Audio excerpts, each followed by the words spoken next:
Salut, c'est Greta et dans cette vidéo j'ai envie de te parler d'un phénomène qui nous arrive tous au mois de septembre et d'une certaine manière au mois de janvier. Donc ce sont deux périodes dans la vie où la plupart du temps on est poussé à faire une sorte de bilan ou de s'interroger un peu sur ce qu'on fait, pourquoi on le fait, etc. Tu sais, après les périodes des vacances ou des fêtes, il y a toujours une petite appréhension de la rentrée, c'est-à-dire il faut reprendre le boulot, les habitudes, faire des inscriptions, voilà, renouveler des choses, c'est-à-dire de se mettre sur les rails.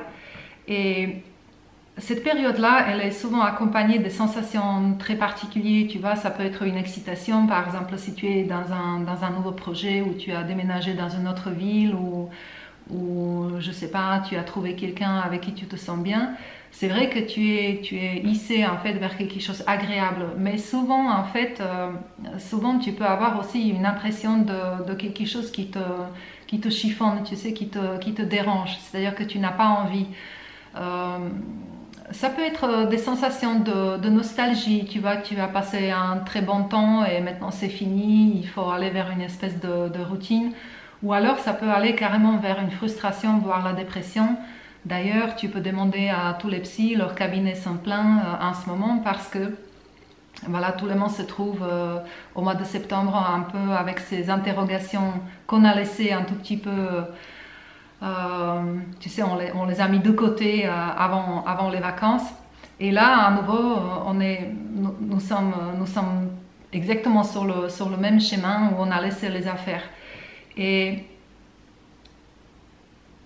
si je pouvais te donner un conseil, si tu sens vraiment cet inconfort comme quelque chose de vraiment, comment dire, vraiment pesant, c'est-à-dire si tu sens que ça te bouffe de l'énergie, tu peux profiter en fait de cet inconfort pour t'interroger et pour t'interroger en fait ce que tu veux vraiment. S'il y a une pression qui s'abat sur toi, c'est juste en fait dans le but que ton être, en fait, que ton soi intérieur, ou peu importe quel nom tu donnes à ça, ta petite voix, ou je n'en sais rien, elle demande de changer quelque chose.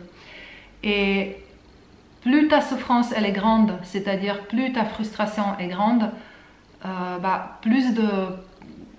ça te demande plus de changements dans ta vie. C'est quelque chose que tu as nié, tu vois, ou tu voulais pas regarder, et là ça te pèse à nouveau parce qu'après cette période de détente des vacances ou des fêtes, à nouveau tu es obligé, tu as toute cette bagage, je veux dire toutes ces choses désagréables qui sont là, et tu t'aperçois que à nouveau il faut que tu marches en fait dans une direction que tu n'as pas choisie. Donc je disais que tu as finalement deux possibilités dans cette situation, c'est-à-dire soit tu décides de changer ces choses qui t'énervent, ou alors tu restes là où tu étais. En tout cas, quoi que tu choisisses, dans les deux cas, ça va être difficile. Tu vois, je sais que ça peut paraître peut-être bizarre parce que on peut penser que quand on veut changer quelque chose, voilà, c'est-à-dire que quand tu as l'impression que tu es sur ta voie, tu vois, que tu as trouvé ton chemin, ça va être facile. Ben non, c'est difficile.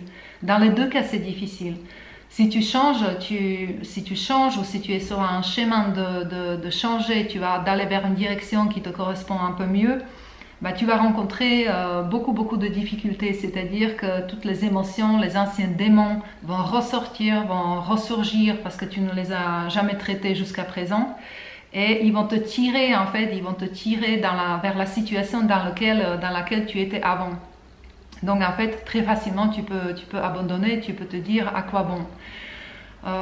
C'est difficile aussi parce que il faut prendre certaines habitudes, et je pense que c'est ça vraiment le secret du changement. Il faut prendre certaines habitudes, et les habitudes, ils ont besoin de temps pour s'ancrer.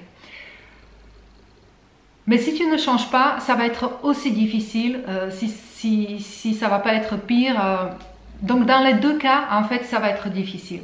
Le but de cette vidéo, c'est juste de te dire que quoi que tu fasses, c'est-à-dire soit si tu vas dans une direction ou soit si tu restes sur place, ça va être difficile. À partir de là, tu peux te détendre puisque c'est comme ça. Tu vois, c'est comme ça. Hein. Et enfin, je sais pas, moi personnellement, ça m'aide beaucoup parce que à chaque fois quand je veux changer quelque chose, tu vois, quand j'ai envie de me diriger vers autre chose, par exemple là, je me sens en train de changer carrément la carrière, je me dirige plus vers le développement personnel, c'est difficile. À chaque fois quand je dois faire une vidéo et de te parler comme ça, tu te dis ouais que tu as la facilité de parler, mais ce n'est pas vrai, c'est très difficile pour moi. Mais je le fais quand même parce que je sais qu'après ça va être facile.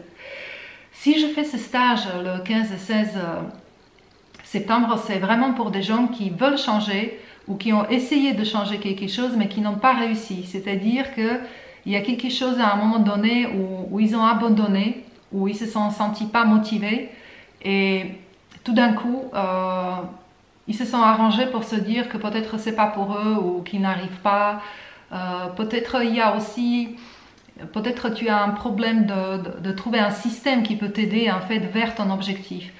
Et moi en tout cas ce que je pense dans ce stage de développement personnel, je vais proposer plusieurs outils, plusieurs techniques très très puissantes en fait qui vont simplifier justement, qui vont simplifier, qui vont automatiser certains mécanismes pour que ton changement devienne de plus en plus fluide.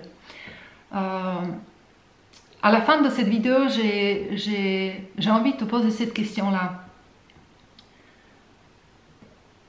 Si tu dois prendre la décision, parce qu'il s'agit toujours de ça, je prends la décision, est-ce que je vais changer quelque chose ou est-ce que je reste là où je suis?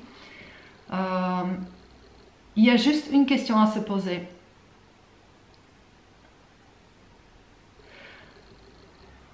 Quel est le plaisir? Imagine juste une chose. Imagine que tu veux par exemple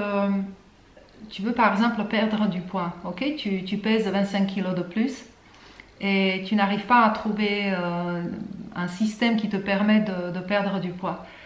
Imagine maintenant que tu perds les 25 kg et imagine le plaisir que ça va te procurer. Je t'invite vraiment, prends une feuille de papier et puis un crayon et écris-moi en fait tout le plaisir que tu puisses éprouver quand tu vas te retrouver avec ton poids idéal que tu veux. Et d'un autre côté, tu vois, donc sur la colonne de droite, tu écris tout le plaisir que tu vas éprouver une fois ces résultats obtenus. Et de l'autre côté, écris quel genre de douleur tu vas éprouver si tu ne changes rien. Tu vois, c'est-à-dire que si tu ne changes rien, si tu ne te lances pas dans ce challenge, quelle va être ta douleur, je ne sais pas, dans un an, si jamais tu ne réussis pas à perdre du poids. Voilà, et tu regardes juste, en fait, ces deux colonnes-là, et par rapport à ça, tu prends une décision. Dans tous les cas, dans les deux cas, si tu changes ou si tu ne changes pas, ça va être difficile. Donc, à partir de là, je t'invite de prendre ta décision. À la prochaine.